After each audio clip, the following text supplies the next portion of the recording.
Oi, gente! No nosso segundo vídeo, eu resolvi falar sobre os implícitos do texto. Quando a gente faz a leitura de um texto, a gente tem informações que são informações que estão na superfície do texto. Essas informações que estão na superfície do texto, a gente costuma chamar de informações explícitas. E a gente tem informações que estão, como a gente costuma chamar também de forma mais popular, nas entrelinhas do texto. A gente tem informações que são chamadas de implícitas.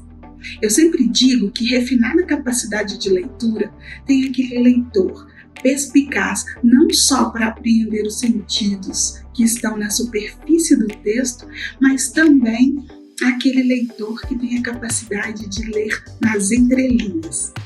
Todas as vezes que a gente faz a leitura de um texto, a gente tem informações que são dadas, que a gente fala que elas estão na superfície do texto, que a gente chama de informações explícitas. E existem informações que são informações que estão aonde a gente costuma dizer na linguagem mais comum, nas entrelinhas do texto. Isso que está nas entrelinhas do texto, a gente chama de implícitos, ou a gente também pode chamar de não ditos, certo?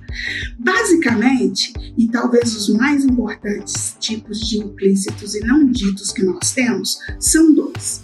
Um é o pressuposto e o outro é o subentendido. Muito fácil, muito mole. E acho que é refinada capacidade de leitura quando a gente consegue olhar para um enunciado, quando a gente consegue participar de uma relação enunciativa e dar conta de perceber esses dois implícitos. O pressuposto, como o próprio nome já fala, quer dizer supor antes, né? E o subentendido quer dizer que a gente precisa de um contexto para poder compreender aquilo que foi dito já, né? Aquilo que já foi dito. O pressuposto é um tipo de implícito ou de não dito mais facilmente apreensível. Ele não está na superfície do texto, ele está nas entrelinhas, mas ele é apreensível a partir de alguma marca linguística dessa superfície textual. Então, a gente consegue apreender o pressuposto de um texto normalmente por marcas linguísticas, por pistas linguísticas que são deixadas ao longo do texto.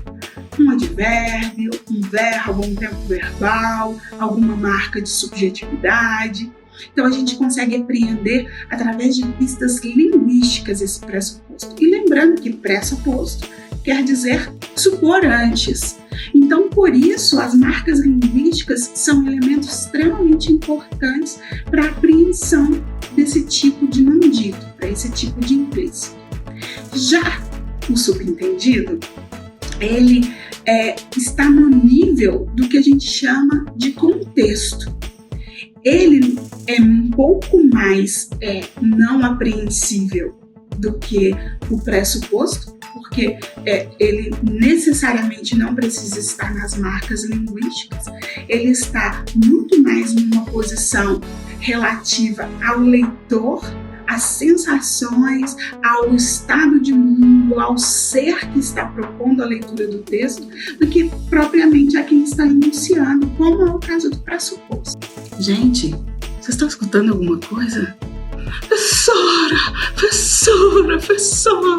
eu preciso de um exemplo. Gente, calma, lá vai o exemplo. Então vamos aos exemplos. Exemplo 1. Finalmente acabei meu livro. A partir da pista linguística finalmente, é possível que eu tenha como pressuposto neste enunciado que eu demorei muito tempo para ler o livro, porque eu demorei muito tempo para terminar, que o tempo que eu gastei na leitura do livro foi muito grande. Então, qual é o pressuposto neste enunciado? Quando eu digo finalmente acabei de ler meu livro, quer dizer que eu gastei muito tempo para ler este livro. E como que eu chego a esse, como que eu apreendo esse pressuposto? Apreendo esse pressuposto a partir da marca linguística finalmente, ok? Exemplo 2. Alunos que estudam pela manhã têm melhor rendimento. Para apreender o pressuposto, eu preciso de buscar as marcas que são as marcas linguísticas. Por exemplo, quando eu digo que estudam, alunos que estudam, eu estou dizendo que existem também alunos que não estudam, né? Então, alunos que estudam pela manhã têm melhor rendimento. O que eu tenho de pressuposto aqui? Ora, que os alunos que não estudam pela manhã não possuem bom rendimento e assim por diante, né? Essa é a escala de pressuposto possível para um enunciado como esse. Enunciado 3. Quando sair de casa, pegue o casaco. Todo mundo já ouviu isso da mamãe, né? Por se tratar de um enunciado que prevê um subentendido, a gente não vai ter marcas linguísticas, a gente vai precisar da situação contextual. Por exemplo, lembrar da mãe da gente, lembrar da avó da gente, que normalmente são sujeitos que enunciam esse tipo de frase. Quando elas dizem, quando sair de casa, pegue o casaco, o que ela está subentendendo? O que está subentendido? Está subentendido um carinho intenso que elas têm, está subentendido que está frio, está subentendido que você precisa de proteção e assim por diante. Essas são as possibilidades do subentendido apreendido aqui. E vai depender do conhecimento de mundo de cada um, vai depender da mãe de cada um, vai depender da avó de cada um, para que a gente possa elencar as possibilidades de subentendido proposto num enunciado como esse. Entendeu? Quarto enunciado. Você vai voltar a pé a esta hora da madrugada? Ah, meu tempo, hein? E lasqueira! Qual é o subentendido possível? Quais são os subentendidos elencáveis para um enunciado como esse? Vai depender do contexto, vai depender de quem está falando, da onde está falando, de com quem está falando, né? Me fez me lembrar, obviamente, a minha época, a época em que eu saía e que às vezes ia receber uma carona e a pessoa passava e falava assim: vai voltar a pé esta hora da madrugada? Na verdade, o que ela estava querendo era me oferecer carona. Ah, meus tempos, tempo bom. Então, um subentendido possível para esse enunciado é que a pessoa esteja querendo te oferecer uma carona, certo?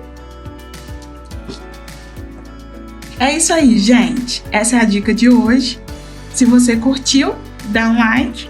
Siga a gente no Instagram, siga a gente aqui no YouTube. E se tiver mais alguma dúvida, manda pra gente. Quem sabe o próximo vídeo não pode ser sobre alguma dúvida ou sobre alguma questão que você tem, que você gostaria de resolver. Beijos!